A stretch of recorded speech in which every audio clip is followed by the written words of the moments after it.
الحمد لله نحمده ونستعينه ونستغفره ونؤمن به ونتوكل عليه ونعوذ بالله من شرور أنفسنا ومن سيئات أعمالنا من يهده الله فلا مضل له ومن يضلله فلا هادي له ونشهد أن لا إله إلا الله ونشهد أن سيدنا ومولانا محمدا عبده ورسوله أعوذ بالله من الشيطان الرجيم بسم الله الرحمن الرحيم قل إن صلاتي ونسكي ومحياي ومماتي لله رب العالمين رب اشرح لي صدري ويسر لي أمري واحلل عقدة من لساني يفقهوا قولي صدق الله العظيم وبلغنا رسوله النبي الأمين الكريم ونحن على ذلك لمن الشاهدين والشاكرين والحمد لله رب العالمين. معزز سامعین کرام، پردہ نشین خواتین اسلام،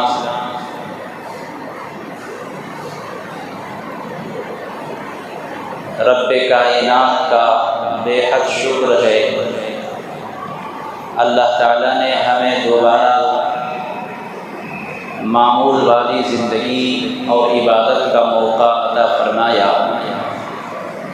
تقریباً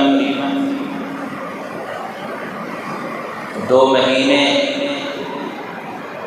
بلکہ پونے 3 مہینے گزرنے کے بعد آج اس جمعہ سے تمام مساجد میں بیانات کا سلسلہ شروع ہوا اور عام طور پر عام مسلمانوں کو عبادت کا موقع ملا ہے. اللہ تبارک و تعالی نے دنیا میں جتنی چیزیں پیدا کی ہیں وہ انسانوں کے نفع کے لیے پیدا کی ہیں، اور جو کچھ بھی حالات آتے ہیں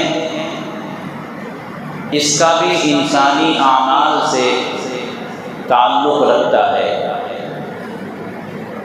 جیسے حالات آتے ہیں ہمارے اعمال کے وہ نتیجے ہوتے ہیں، لیکن ان حالات کا مطلب یہ نہیں کہ اللہ تعالی ہمیں بھول گیا ہے. اللہ تعالی ہمیں یاد رکھتا ہے اور ہر لمحہ اللہ تعالی ہماری عبادت، ہماری توبہ استغفار کا منتظر رہتا ہے. چنانچہ جب انسان کے اوپر کوئی آفت آتی ہے، کوئی مصیبت آتی ہے، تو اللہ کے فرشتے فوراً اس بندے کے توجہ کو، اس کے دل و دماغ کو اللہ کی طرف متوجہ کرتا ہے. اس کے دل اور اس کے دماغ کو اللہ کی قدرت کی طرف لے کر جاتا ہے.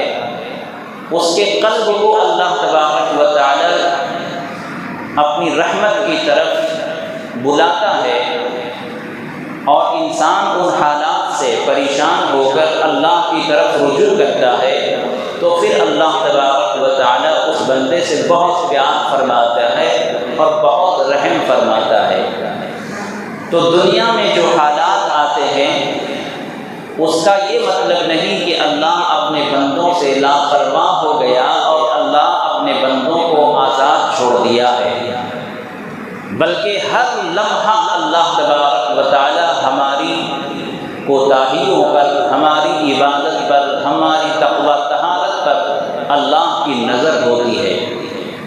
اب حالات سے انسان دو چار ہونے کے بعد اگر اللہ کی طرف رجوع کرتا ہے تو اس کی زندگی بدل جاتی ہے، اور حالات سے مجبور ہو کر اگر وہ اور زیادہ بے راہ روی اختیار کر لیتا ہے، بے دین ہو جاتا ہے، تو پھر وہ دنیا اور آخرت دونوں جہان کے لیے وہ بدنام زمانہ ہو جاتا ہے، رسوائے زمانہ ہو جاتا ہے۔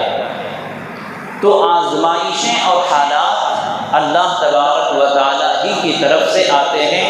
ان حالات میں ہمارا اور آپ کا اور اہل ایمان کا امتحان ہوتا ہے، اور جب حالات آتے ہیں تو ایک دوسرے حالات کا ہم امتحان اور اس کی قدر کر پاتے ہیں۔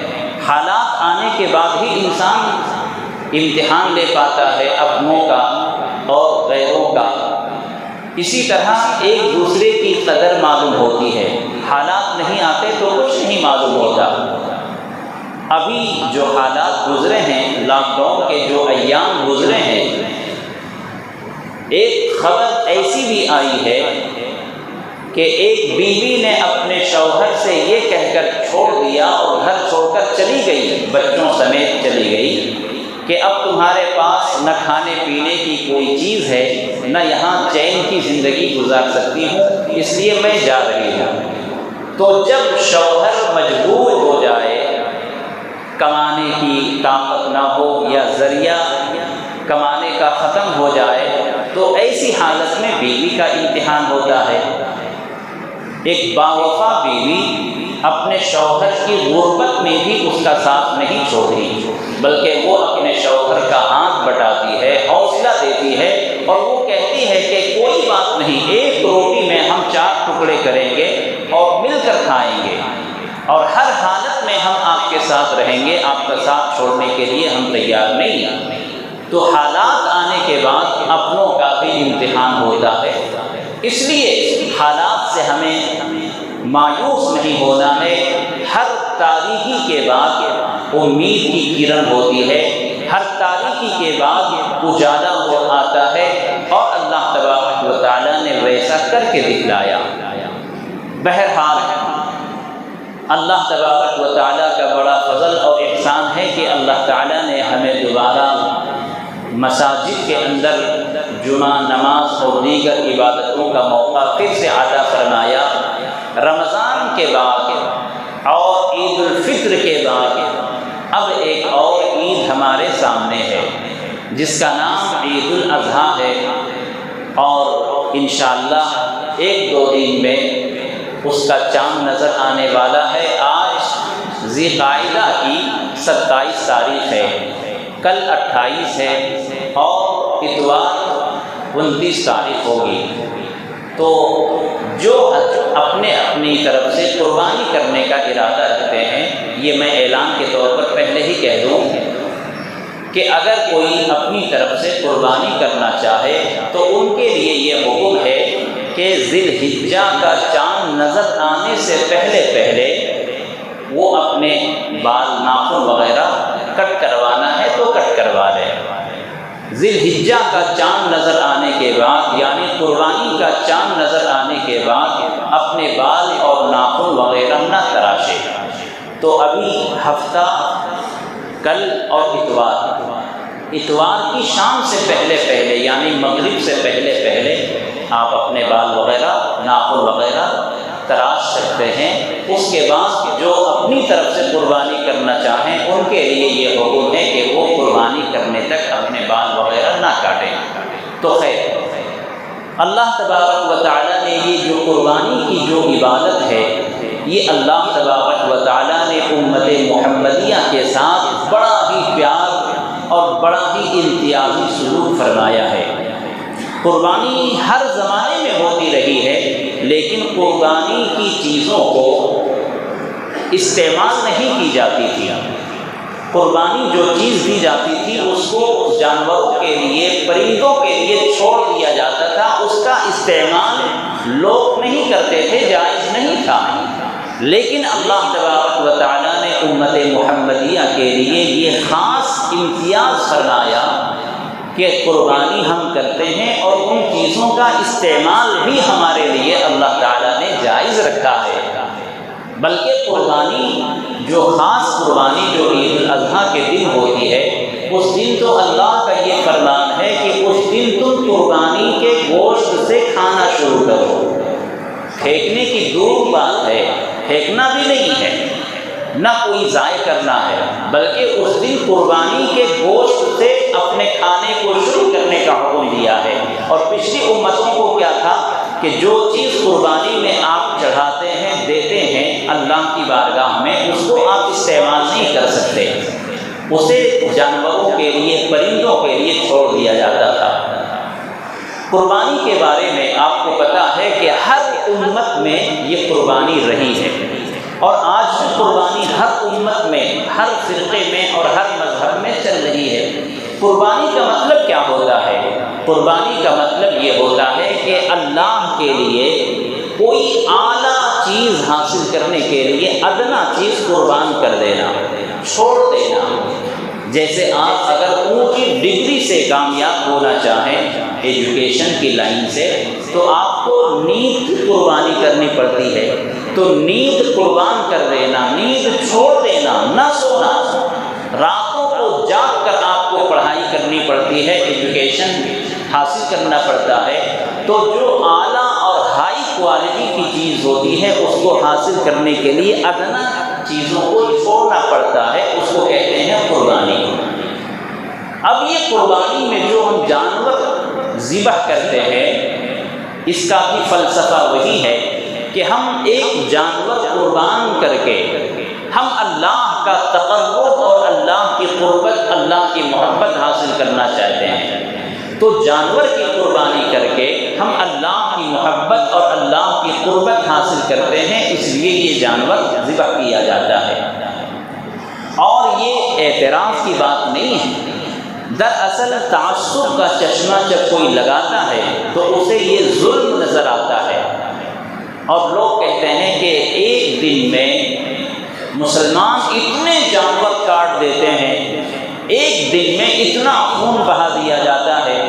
یہ اعتراض ان مشرکین اور ان ملحدین کی طرف سے ہے جو خود قربانیاں کرتے ہیں اور ظلم کے طریقے پر وہ جانوروں کو ذبح کرتے ہیں۔ آپ کتابوں کا مطالعہ کریں، ہر زمانے میں قربانی ہوتی رہی ہے۔ حضرت آدم علیہ السلام کے دو بیٹے، اللہ تبارک و تعالیٰ نے قرآن کریم میں اس واقعے کو بیان کیا ہے، اور اپنے نبی سے ارشاد فرماتا ہے وَاتْلُ عَلَيْهِمْ نَبَأَ ابْنَيْ آدَمَ بِالْحَقِّ إِذْ قَرَّبَا قُرْبَانًا فَتُقُبِّلَ مِنْ أَحَدِهِمَا وَلَمْ يُتَقَبَّلْ مِنَ الْآخَرِ۔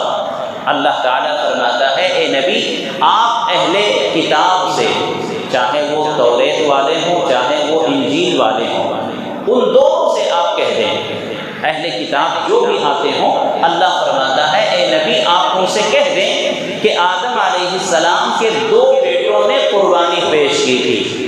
اس کا مطلب یہ ہوا کہ قربانی کی تاریخ بھی انسانی تاریخ کے برابر ہے۔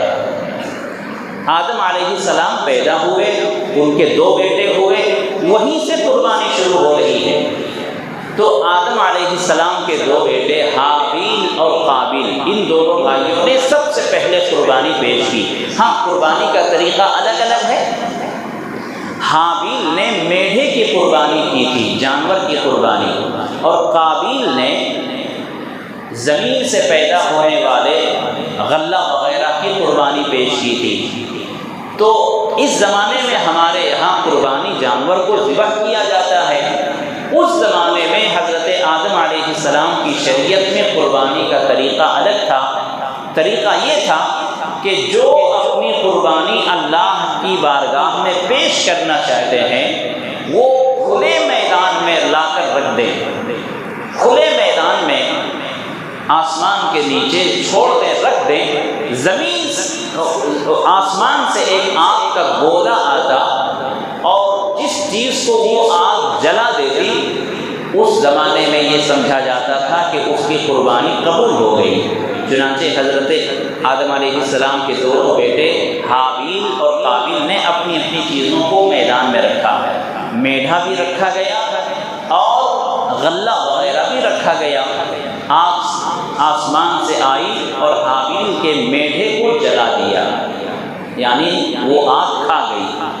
تو یہ معلوم ہوا کہ حابیل کی قربانی اللہ نے قبول کر لی۔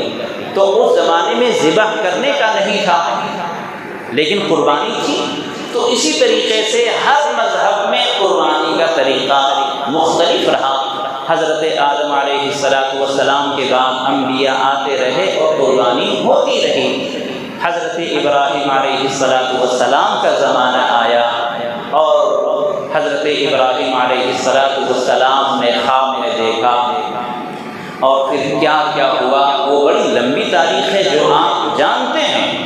حضرت ابراہیم علیہ السلام نے اپنے بیٹے حضرت اسماعیل علیہ السلام کی قربانی کرنی چاہی، اور بلکہ چھری بھی چلائی، لیکن اللہ تعالیٰ امتحان دینا چاہتا تھا، اس لیے جنت سے وہ میڈھا حضرت ابراہیم علیہ السلام کی چھری کے نیچے آیا، اور آپ تو اپنے بیٹے کی گردن کاٹ رہے تھے، ذبح کر رہے تھے، لیکن وہ چھری میڈھے کی گردن پر چلی۔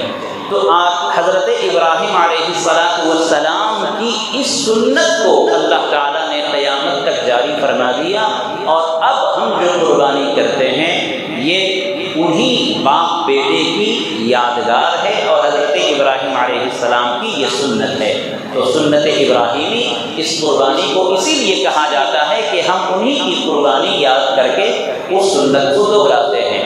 غرض یہ ہے، حضرت ابراہیم علیہ السلام نے جانور کی قربانی کی تھی، حالانکہ ان کے بیٹے کی قربانی چاہی تھی اللہ تعالیٰ نے، تو بیٹے کی قربانی نہ ہوئی بلکہ میڈھے کی قربانی ہوئی، لیکن اللہ تبارک و تعالیٰ اتنا بڑا کریم ہے، رحیم ہے، ہم سے بیٹے کی قربانی نہیں چاہی بلکہ اسی ایک جانور کی قربانی کا مطالبہ کیا ہے، اور ہر آدمی سے نہیں، ہر آدمی پر قربانی واجب نہیں ہے۔ اس مسئلے کو اچھی طرح سے سمجھ لیں کہ قربانی اگر آپ کے ذہن میں ہے کہ قربانی میں کیسے کر سکتا ہوں، میں تو غریب ہوں، میرے پاس اتنی وسعت نہیں ہے، تو قربانی ہر شخص پر واجب نہیں ہے۔ جو صاحب حیثیت ہیں، جو صاحب استطاعت ہیں، جن کے پاس اللہ تعالیٰ نے کچھ مال دیا ہے، جن کے پاس کچھ دولت ہے، زندگی گزارنے کی جو ضروری چیزیں ہیں اس کے علاوہ ایکسٹرا چیزیں ان کے پاس موجود ہیں، تو ان کے اوپر قربانی واجب ہوتی ہے۔ اب اس کو میں آسانی سے آپ حضرات کے سامنے بتانا چاہتا ہوں کہ قربانی ہر مسلمان جو عاقل ہو، عقل مند ہو، اور جو بالغ ہو، نابالغ نہ ہو، تو ہر مسلمان جو عاقل ہو، عقل مند ہو، جو بالغ ہو، نابالغ نہ ہو، اور جو مقیم ہو، مسافر نہ ہو۔ آپ کہیں چنئی گئے تھے، وہاں کوئی مال تو لے کر نہیں جاتے، تو آپ یوں ہی ٹور کے لیے یا بزنس کے لیے گئے تھے، اور قربانی کا دن وہاں آ گیا، تو وہاں آپ کے پاس مال نہیں، تو آپ کے اوپر قربانی واجب نہیں ہے۔ تو ہر مسلمان جو عاقل ہو، بالغ ہو، مقیم ہو، ان پر قربانی واجب ہے اگر وہ صاحب نصاب ہوں۔ اب سمجھنے کی بات، صاحب نصاب کسے کہتے ہیں؟ اگر آپ کے پاس 10، 12، 15 ہزار ہیں تو کیا آپ کے اوپر قربانی واجب ہے؟ نہیں۔ قربانی واجب ہونے کے لیے صاحب نصاب ہونا ضروری ہے۔ صاحب نصاب اس آدمی کو کہتے ہیں جن کے پاس سونا یا چاندی یا تجارت کی چیزیں یا گھر کی ایکسٹرا چیزیں جو ہماری ضرورت میں استعمال میں نہیں آتی ہیں، ڈیکوریشن کے لیے جو چیزیں سجا کر رکھی جاتی ہیں، جن کا استعمال نہیں ہوتا، وہ بھی اگر نصاب کے برابر اگر پہنچ جاتے ہیں سامان، تو پھر آپ صاحب نصاب کہلاتے ہیں۔ اب صاحب نصاب کی مقدار کتنی ہے؟ 612 گرام چاندی یا اس کی قیمت کے برابر پیسہ۔ اگر آپ کے پاس 612 گرام چاندی ہے تو آپ صاحب نصاب ہیں۔ اسی طریقے سے اگر آپ کے پاس سونا ہے تو سونے پر بھی آپ کے اوپر قربانی واجب ہو جاتی ہے۔ تو 612 گرام چاندی ہے، یا پھر چاندی نہیں ہے، سونا ہے، تو 80 پر 7 گرام اگر سونا ہے تو بھی آپ کے اوپر قربانی واجب ہے۔ یا گھریلو اشیاء جو ضرورت سے زائد ہیں، اتنا زیادہ ہے کہ 612 گرام کے برابر وہ سامان پہنچ جاتا ہے، تو بھی آپ کے اوپر قربانی واجب ہے۔ یا اگر ان میں سے تھوڑا تھوڑا سب کچھ ہے، 612 گرام نہیں ہے چاندی، اس سے کم ہے، اسی طریقے سے 80% گرام سونا نہیں ہے، اس سے کم ہے، یعنی اس سے تھوڑا تھوڑا تھوڑا تینوں سے اگر ملا کر اتنا اس کا ریٹ پہنچتا ہے کہ 612 گرام چاندی خرید سکتے ہیں، تو آپ صاحب نصاب ہیں اور آپ کے اوپر قربانی واجب ہے۔ میں سمجھتا ہوں کہ ہمارے گھروں میں اور ہمارے پاس الحمدللہ اتنا تو ضرور ہوتا ہے کہ ہم چاندی، سونا، گھریلو چیزیں اور تجارت کی چیزیں یا جو بھی ہوں، ان تینوں چاروں کو اگر ہم ٹوٹل کریں گے تو اتنا بن جاتا ہے کہ ہم 612 گرام چاندی کی قیمت کو پہنچ سکتے ہیں۔ اگر کسی کے پاس اتنا مال ہے تو وہ صاحب نصاب ہے اور ان کے لیے واجب ہے کہ وہ اپنی طرف سے قربانی کرے۔ اگر کوئی قربانی نہیں کرتا ہے باوجود کہ وہ وسعت والے ہیں، ان کو اللہ تعالیٰ نے مال دیا ہوا ہے، اس کے باوجود اگر وہ قربانی نہ کرے تو اللہ کے رسول صلی اللہ علیہ وسلم کی بہت بڑی ڈانٹ ہے، پھٹکار ہے۔ اللہ تعالیٰ حضور صلی اللہ علیہ وسلم فرماتے ہیں کہ اگر کسی شخص کو وسعت ہے، اس کے پاس مال ہے اور اس کے باوجود وہ قربانی نہ کرے تو وہ میری عیدگاہ کے قریب بھی نہ آئے۔ بہت بڑی ڈانٹ ہے۔ ظاہر سی بات ہے کہ ہم عیدگاہ جائیں گے عید کی نماز پڑھنے کے لیے، لیکن ہمارے لیے کوئی خوشی نہیں ہے، چونکہ جب اللہ ہم سے راضی نہیں، جب رسول اللہ ہم سے ناخوش ہیں، تو پھر ہماری عید کون سی عید ہوگی؟ ہم عید مناتے ہیں اللہ کی رضا کے لیے، ہم عید مناتے ہیں اللہ کے محبوب صلی اللہ علیہ وسلم کی سنت کی ادائیگی کے لیے، لیکن جب اللہ ہی ناراض ہو اور آقا ہی ہم سے جب ناخوش ہوں تو وہ عید ہمارے لیے خوشی کا ذریعہ نہیں بلکہ ہلاکت و بربادی کا ذریعہ بنے گی۔ تو اس لیے اس مسئلے کو اچھی طرح سے سمجھیں۔ ایک مسئلہ اور بھی یاد رکھیں، بہت سے لوگ پوچھتے ہیں کہ حضرت میں پہلی بار قربانی کر رہا ہوں، کس کی طرف سے دوں؟ تو اس کا بھی یہی جواب ہے کہ آپ چاہیں زندگی میں پہلی بار کر رہے ہوں تو اس کا بھی یہی ہے کہ اگر آپ کے اوپر قربانی واجب ہے تو پہلے آپ اپنی طرف سے ادا کریں۔ ہاں اگر اور گنجائش ہے تو پھر آپ کی مرضی ہے، آپ اپنے بچوں کی طرف سے کر سکتے ہیں، ماں باپ کی طرف سے کر سکتے ہیں، اپنے رشتہ داروں یا پھر دوسرے جو مرحومین رشتہ دار گزر چکے ہیں ان کی طرف سے کریں، لیکن اگر آپ کے اوپر قربانی واجب ہے تو پہلے آپ اپنی طرف سے ادا کریں، اس کے بعد کسی دوسرے کی طرف سے ادا کرنا ہے۔ ایک اور مسئلہ، بہت سارے لوگ پوچھتے ہیں کہ حضرت میں نے اپنا عقیقہ نہیں کیا ہے تو میں قربانی کر سکتا ہوں یا نہیں؟ تو عقیقہ یہ مستحب چیز ہے، اگر عقیقہ کر لیا ہے تو سبحان اللہ، نہیں کیا ہے تو اگر گنجائش ہے تو کر لیں، لیکن قربانی کو روک کر عقیقہ کرنا یہ اچھی بات نہیں ہے۔ عقیقے میں سنت تو ادا ہو جائے گی، ثواب مل جائے گا، لیکن قربانی چھوڑنے کا گناہ اور وہ وجوب کی ادائیگی باقی رہ جائے گی۔ اس لیے اگر عقیقہ نہیں ہوا ہے تو کوئی حرج نہیں، آپ قربانی کر لیں، اس کے بعد میں زندگی میں کبھی بھی موقع ملا تو عقیقہ بھی کر لیں، لیکن اگر عقیقہ نہیں کیا تو اللہ کی طرف سے پوچھ نہیں ہوگی۔ اگر قربانی نہیں کیا ہے باوجود واجب ہونے کے تو اللہ کی طرف سے پوچھ ہوگی، اللہ کی طرف سے پکڑ ہوگی۔ بہرحال ان چند مسائل کے بعد میں آپ تمامی حضرات سے گزارش کرتا ہوں کہ ہر سال کی طرح قربانی اس بار بھی ہوگی اور کریں، جہاں جیسا موقع ہو، جہاں جیسا ماحول ہو، وہاں اس طریقے پر آپ قربانی کے فریضے کو انجام دیں۔ اللہ تعالی ہم سب کو اور عالم کے تمام مسلمانوں کو اس فریضے کو ادا کرنے کی توفیق عطا فرمائے۔ وآخر دعوانا ان الحمد للہ رب العالمین۔